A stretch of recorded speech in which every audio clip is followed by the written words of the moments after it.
5 seconds to go.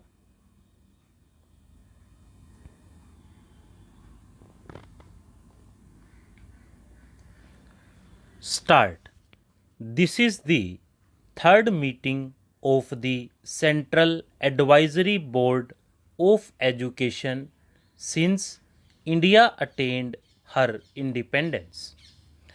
It is now necessary, in the light of experience we have gained in the last 3 years, to consider carefully and dispassionately our hopes and plans for the education of free India in the coming years.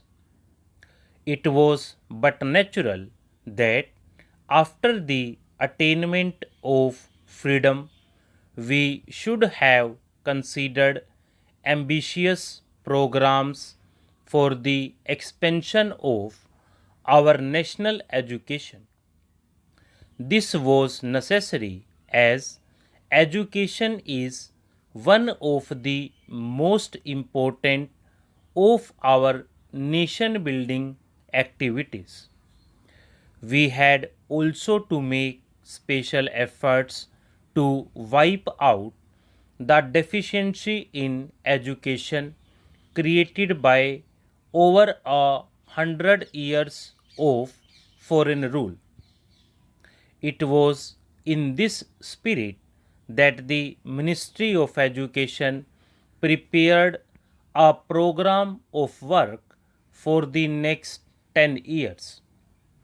It was obvious that we had to build our educational structure from its very basis and improve it both qualitatively and quantitatively.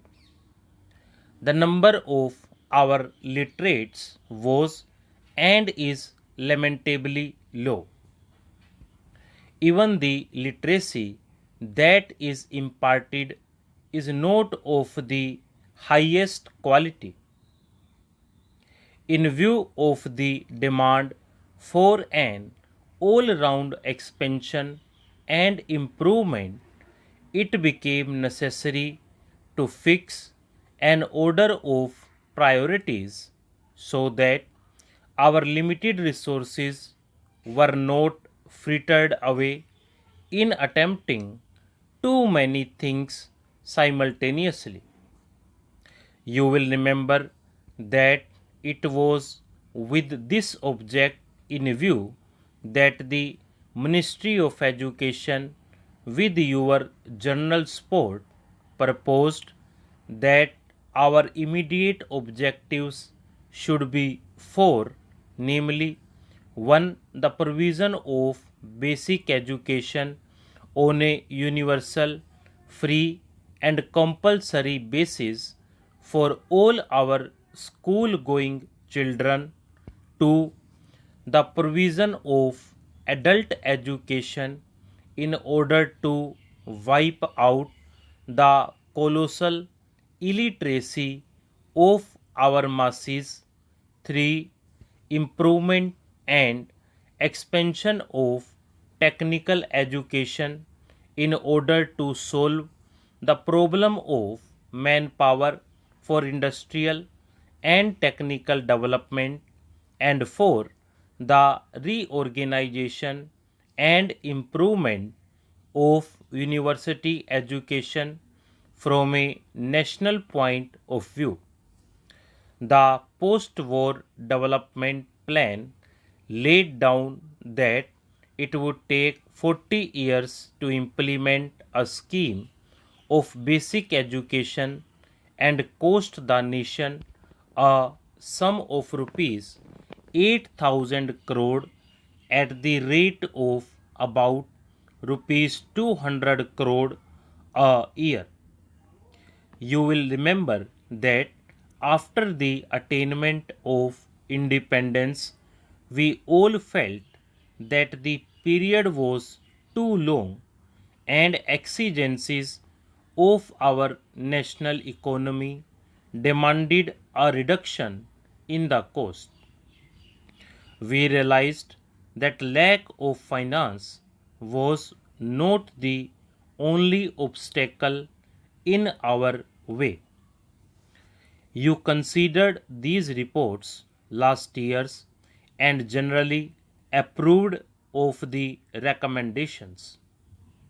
I agree with your views and feel that in the light of the modifications suggested, we may prepare our programs on the basis of cooperation between the state and the people so that the state may extend the necessary facilities and services on the one hand and the people on the other supplement on a voluntary basis the efforts of the state to improve our standards of technical education. The program that we had envisaged was the establishment of four higher technological institutes in addition to the strengthening of existing institutions.